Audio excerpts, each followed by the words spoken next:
Uma vez salvo, salvo para sempre. A dificuldade em entender está por não crer na salvação como um fato consumado no momento em que alguém crê em Jesus.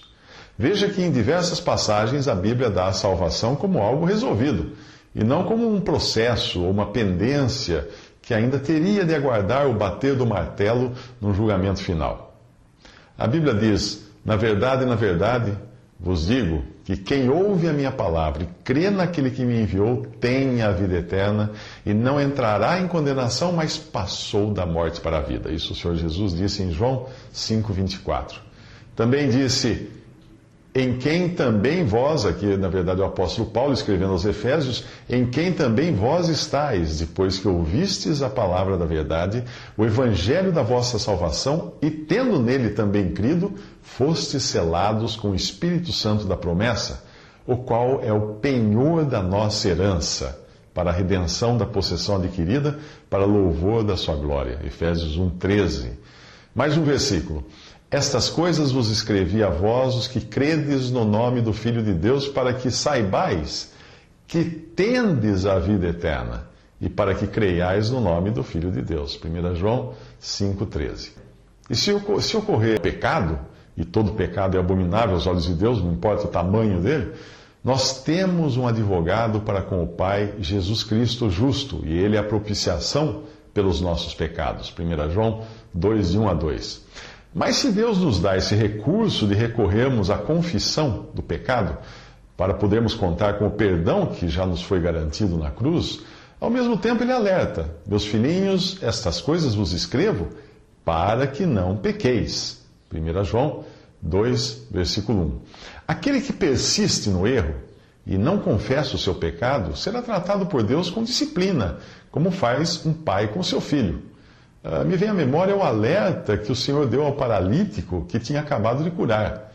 Depois Jesus encontrou-o no templo e disse-lhe: eis que já estás são, não peques mais para que não te suceda alguma coisa pior.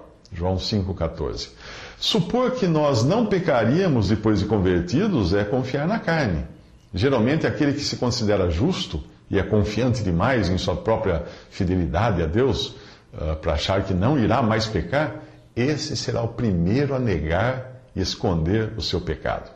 Admitir que pecou prejudicaria sua reputação, e ele sempre estaria pronto para afirmar como Pedro: ainda que todos se escandalizem, em ti eu nunca me escandalizarei. Pedro, segurança própria. Isso está em Mateus 26, 33. Se nós fôssemos salvos por obras, ou se mantivéssemos a nossa salvação assim, Deus teria de dividir a sua glória conosco. Além disso, jamais teríamos certeza de coisa alguma, pois como nós iríamos saber o quanto de obras boas, de fidelidade, de perseverança seria necessário para nos levar ao céu, para nos manter salvos? Viveríamos como nesses programas de milhagens de passagens aéreas, a todo momento ansiosos para ver se já teríamos milhas suficientes para viajar ao céu. O problema é que, ao contrário desses programas de milhagem, o único ser justo e sem pecado que tem direito a estar na presença de Deus é o homem perfeito, Jesus. E cada vez que olhamos para Jesus, só vemos o quão longe nós estamos da sua perfeição. Achar que fazendo algo nós podemos chegar mais perto é pura pretensão. Por isso nós dependemos da graça, exclusivamente da graça de Deus, para sermos salvos. E isto é pela fé. Eu não sei como alguém poderia duvidar disso, com passagens tão claras quanto esta. Porque pela graça sois salvos, por meio da fé, e isto não vem de vós, é dom de Deus. Não vem das obras, para que ninguém se glorie, porque somos feitura sua, criados em Cristo Jesus, para as boas obras, as quais Deus preparou para que andássemos nelas. Isso está em Efésios 2, de 8 a 10. Se eu perguntar a Deus se serei salvo por minhas obras, Deus responderá com as seguintes palavras do versículo acima, que eu não serei salvo por minhas obras. Porque, ali diz, pela graça sois salvos. Se eu quiser acreditar que a minha fidelidade tem algo a ver com minha salvação, Deus dirá que é por meio da fé. Então, enquanto eu estiver vasculhando em todos os bolsos do meu ser para ver se encontro algo que possa dar ou fazer para Deus, de bom para Deus, a fim de garantir a minha salvação, Ele me dirá: isto não vem de vós. E completará dizendo: é um dom, ou dádiva, ou presente. Então, se eu ainda assim insistir e perguntar: será que não tem alguma obra que eu possa fazer, Senhor? A sua resposta será que a salvação não vem das obras, para que ninguém se glorie. Então eu pergunto: em que parte do processo as obras aparecem? E ele me diz que é depois de eu já ter sido salvo, já que fui novamente criado em Cristo Jesus para as boas obras que Ele preparou para eu andar nelas. E mesmo que eu as cumpra, no final, para quem irá a glória? Para Deus. Agora Deus diz claramente em sua palavra que a única coisa que Ele quis ter certeza de que o homem não iria se gloriar é em sua salvação. E que, se fosse por obras, o homem certamente se gloriaria. Pense assim: foi o homem quem se meteu nesse profundo poço do pecado. Como ele poderia supor que conseguirá sair dali sem ser tirado por alguém de fora? Ao perguntar se uma pessoa que tenha se convertido e crido em Jesus como único e suficiente Salvador permaneceria salva mesmo que tivesse dado uma escorregada, você mesmo já deu a resposta.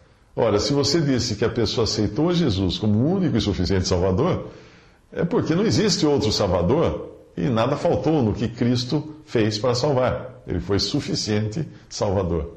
Único significa exclusivo, que só Ele pode salvar, o que exclui a ajuda do pecador. Suficiente mostra que, uma vez tendo Ele salvado o pecador, nada mais resta para o pecador fazer.